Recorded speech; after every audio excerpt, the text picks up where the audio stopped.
Oh, I would love to stay here, to be honest. This offense is unbelievable. Coaching staff's unbelievable. If it was up to me, of course, why not? Get to play one of the best quarterbacks, in the game. Chiefs are signing wide receiver Juju Smith-Schuster. I like making content on transactions like this because this seems like a gigantic win-win situation, and particularly if you happen to be a Kansas City Chiefs fan or just follow Juju Smith-Schuster on TikTok or Instagram, then you should be really happy about this news. So before we get to the content, I am still in Madrid. I figured out how to turn on the lights here so the room isn't nearly as poorly lit. However, I am sitting on the floor and it's killing my back, so make sure you drop like, subscribe, and turn on our notifications to help the channel grow. And if you want to see what I'm up to in my adventures, you can follow me on Instagram and Snapchat as well. Now that we get all of that out of the way, work!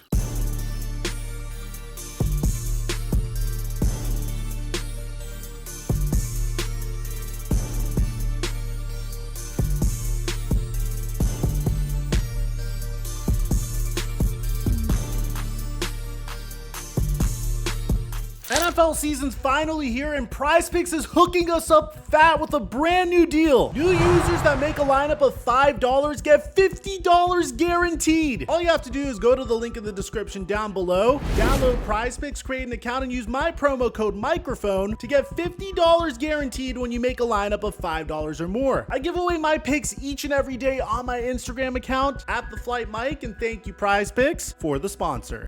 Mic check 1 2 1 2. What's going on, everybody? The story of Juju Smith-Schuster is very, very unique. After having a very dominant season for the USC Trojans, the Pittsburgh Steelers decided to draft Juju Smith-Schuster in the second round of the 2017 NFL Draft. And this almost immediately paid off for the Pittsburgh Steelers. Juju Smith-Schuster and Antonio Brown were a match made in heaven. Not only did their skill sets complement one another, but these two just seemed to be a remarkable tandem in regards to their personality as well. They even had ads together, and it seemed like a big brother, little brother relationship. In Juju's rookie year, he had 917 yards receiving and 7 touchdowns in just 7 games started. The Pittsburgh Steelers would make it all the way to the divisional round of the playoffs and then eventually lose to the Jacksonville Jaguars. But Juju's dominance would continue into his sophomore season, giving us his best season to date and truly convincing people that this man might someday be a Hall of Famer. And I know it's ridiculous to hear now, but this was the season where Juju had over 1,400 receiving yards, 7 touchdowns, and 111 receptions. Juju was doing something that we've really never seen before, and he was trying to become a successful social media influencer at the same time. You would catch Juju Smith-Schuster dominating on the football field, and then immediately after you would see him playing Fortnite on Twitch with Ninja, which greatly expanded his audience and his brand, but it would be something that would really destroy him later on. But so far, everything was going great for Juju, and by the end of the season, he was ranked 47th by his fellow players on the NFL Top 100 Players of 2019. The Steelers were so confident in Juju's ability that they were fine trading Antonio Brown to the Las Vegas Raiders and making Juju the team's #1 wide receiver. So now the team was being completely built around Juju. The Steelers were bringing in wide receivers to complement Juju Smith-Schuster as opposed to having Juju complement Antonio Brown. The Killer Bees era was officially over for the Steelers, but they were fine considering the fact that Juju was coming off of a 1,400-yard receiving season. Unfortunately, he would never replicate this season again. In his third year, Juju Smith-Schuster would start out fine, but in week 11, Greedy Williams would hit him with his helmet, and that combined with a knee injury that he suffered from that Cleveland game would result in Juju Smith-Schuster ending his season early. He would finish the season with 552 receiving yards and 42 catches, which made the 2020 season the biggest season of Juju's career. This was a make or break season. If Juju was able to prove to the Pittsburgh Steelers that his 1,400-yard season wasn't a fluke, then he would potentially get signed to a top 5 wide receiver salary. Unfortunately, the worst case scenario happened for Juju Smith-Schuster, but Juju did not appear to be focused this season. He would start 2020 off strong with 6 receptions for 69 receiving yards and 2 touchdowns against the Giants, and in week 9 versus the Cowboys, he recorded 6 receptions for 93 yards and a touchdown. But in this game, you clearly saw a lack of focus from Juju. The moment he caught the touchdown, he went to the Dallas Star to celebrate. And although he would have dominant performances, throughout the season, Juju Smith-Schuster would celebrate on midfield logos for his TikTok followers whenever he played away games. And in the beginning, this wasn't seen as that big of a deal because the Pittsburgh Steelers started the season 11-0, but once the Steelers went 1-4 to finish their season and then lost in the wildcard round, this was significantly more under the microscope. Regardless, since Juju Smith-Schuster rebounded so remarkably, the Steelers signed him to a 1-year, $8 million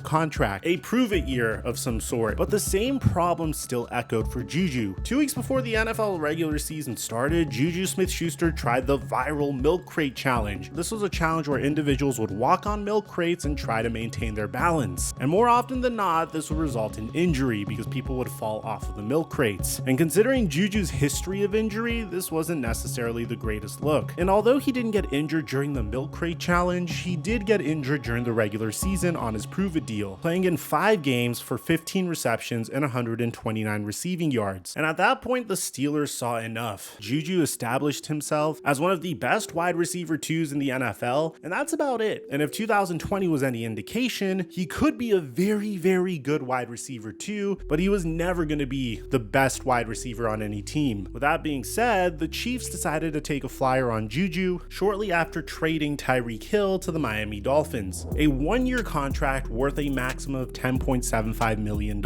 Juju wasn't really the wide receiver 1 on this team, as Patrick Mahomes was depending on different wide receivers each and every week, but he had the second greatest statistical output of his career: 78 receptions, 933 receiving yards, and a Super Bowl on top of that. This gave Juju Smith-Schuster an opportunity to hit the open market and sign a major contract with a different team, and he decided to try to become a wide receiver 1 once again, signing a 3-year, $33 million contract with the New England Patriots so he could be Mac Jones's wide receiver 1. But unfortunately, this was the worst thing that could have happened for Juju's career. You could blame this on Mac Jones not being a good QB, the New England Patriots offense being in shambles, or just them not having the personnel to execute any offense at all whatsoever, considering how 3 of their wide receivers ranked in the bottom 10 in wide receiver separation categories. But Juju Smith-Schuster had his worst season of his career, playing in only 7 games for 260 yards and 1 single touchdown. And even in his highlights, you could see what was haunting Juju. It wasn't the fact that he was a terrible wide receiver, but even like his longest reception of the season that came from Bailey Zappi was slightly underthrown. His lone touchdown came in on the goal line, and he only came down with 29 receptions, but the fact that the Patriots decided to move on from him was considered to be a huge red flag for Juju. At this point, if the worst team in the NFL doesn't want you, who possibly could? Well, in my video on the topic, I mentioned how the Minnesota Vikings could potentially make sense because Juju Smith-Schuster had some familiarity with Sam Darnold, but also the Kansas City Chiefs. The Chiefs have significant question marks in the wide receiver room. Yes, they went out and signed Hollywood Brown in the offseason. Yes, they drafted Xavier Worthy in the NFL draft. Yes, they have Rashee Rice returning, although who knows, he might get suspended throughout the season. And yes, you can make an argument that the wide receiver room for the Chiefs has been significantly upgraded over the past 2 years. But none of these wide receivers are truly good enough to take away significant opportunity from another wide receiver that was to come in. So according to Jordan Schultz via Ari Meirov, the Kansas City Chiefs are signing wide receiver Juju Smith-Schuster, which means a reunion with Andy Reid and Patrick Mahomes. Now, this is a home run for the Chiefs because Juju still gets $7 million